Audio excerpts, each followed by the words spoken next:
rapporteur, Monsieur le Président.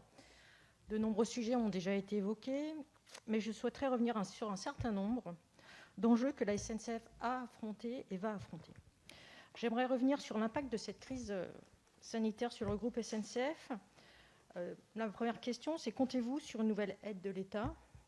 Vous aviez établi, et ça a été dit par mes collègues, un calendrier de retour à l'équilibre en 2022 pour le groupe et en 2024 pour SNCF Réseau.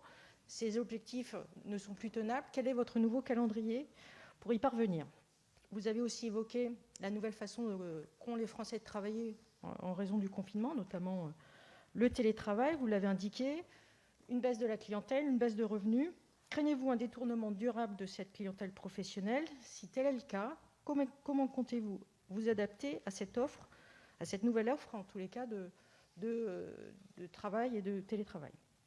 On a évoqué aussi rapidement l'ouverture à la concurrence. Quelles sont vos perspectives ? Il a été dévoilé récemment que sur l'appel d'offres lancé sur les trains intercités Nantes-Lyon et Nantes-Bordeaux, vous êtes la seule entreprise candidate. Quelles conclusions tirez-vous ?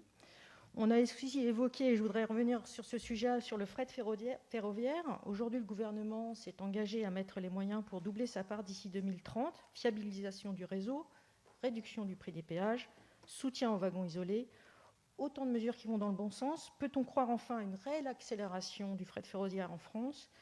Le concours au lotissement attend le feu vert de la Commission européenne. Savez-vous où cela en est ?